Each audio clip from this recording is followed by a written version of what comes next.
السلام علیکم ورحمۃ اللہ وبرکاتہ۔ دوستو کی حال چال ہے؟ ٹھیک ہو؟ امید کرنے ہاں تسی سارے خیر و عافیت دے نال ہووگے۔ اللہ تعالیٰ تمام نو اپنے حفظ و امان دے وچ رکھے، آمین ثم آمین۔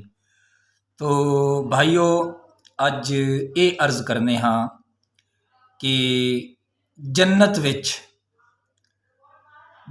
وچ اہل جنت جدو پہنچن گے، ظاہر گل ہے انہاں نو حوض کوثر ملنا ہے۔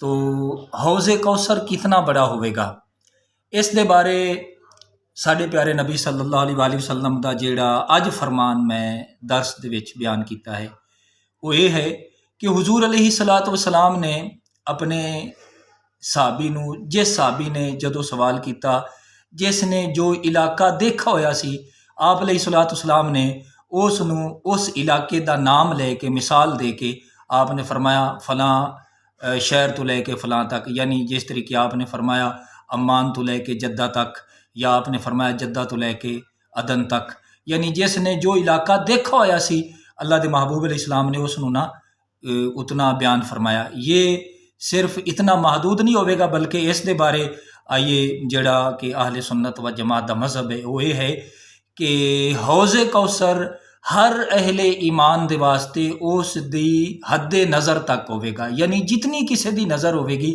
اتنی دیر تک اس نو حوض کوثر اتنا ہی لمبا وسیع عریض نظر آئے گا۔ تو آپ علیہ السلام نے فرمایا کہ اتھے آسمان دے ستاراں دی تعداد دے مطابق آپ نے فرمایا برتن ہون گے جس دے وچ میری امت نوش فرماوے گی۔ اور صحابہ نے عرض کیتا حضور سب تو پہلے حوض کوثر کیڑا تہاڈا امتی نوش فرماوے گا؟ تو اس بارے سبحان اللہ علماء کرام دے نال محبت کرن والے لوگ اللہ تعالیٰ نے جنہاں نو توفیق عطا فرمائی ہے، آپ نے فرمایا کہ سب تو پہلے حوض کوثر، آپ نے فرمایا کہ میری امت دے مخلصین، مومنین، مہاجرین، علماء، آپ نے فرمایا میرے دین دا کام کرن والے، آپ نے فرمایا اے نوش فرمان گے، کیونکہ باقی حضور دے امتی دنیا دے وچ رہ کے اپنا مال اکٹھا کردے رہے، مال جمع کردے رہے، دنیا دا مال جمع کردے رہے، لیکن عالم اللہ دے محبوب علیہ الصلوۃ والسلام دے دین دی اشاعت دی فکر وچ رہیا، عالم دین محبوب علیہ الصلوۃ والسلام دا دین پہنچاندا رہیا۔ تو عالم ربانی نو اللہ تعالیٰ یہ مقام عطا فرماوے گا، عالم حق نو، کہ اے حضور دی امت دے علماء سب تو پہلے جامع کوثر نوش فرمان گے۔ تو اللہ تعالیٰ نے عالم دین نو بڑا مقام عطا فرمایا ہے۔ سانو اللہ پاک علماء کرام دا با ادب بنائے، اللہ تعالیٰ سانو علماء حق اہل سنت و جماعت دا دامن تھامن دی توفیق عطا فرمائے۔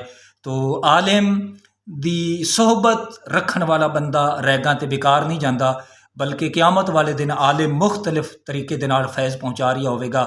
تو حضور دے غلامو، عالم دی صحبت وچ بیٹھن والا بندہ بیکار نہیں جاندا، عالم دین دے نال محبت کرن والے بندے دی اللہ تبارک و تعالیٰ اولاد انہوں نیک بنا دیندا ہے، اور جڑا بندہ بلا وجہ عالم دین دے نال عداوت، رنجش اور دشمنی رکھدا ہے، اللہ تبارک و تعالیٰ اس دی اولاد نو بے ادب بنا دیندا ہے۔ اولاد اپنے اس دے والد دی کہنا نہیں مندی، جس بندے دی اولاد بگڑ جاندی ہے اس دی ایک حکمت یہ بھی ہوندی ہے کہ اس بندے دا علماء کرام دے نال تنازع ہوندا ہے، علماء کرام دا وہ بندہ بے ادب ہوندا ہے۔ اللہ تعالیٰ سانو علماء حق دی بے ادبی تو بچائے۔ عالم دین دی بے ادبی بندے دی دنیا اور آخرت برباد کر دیندی ہے۔ اللہ تعالیٰ سانو علماء دے نال محبت دی توفیق عطا فرمائے، آمین بجاہ النبی الامین۔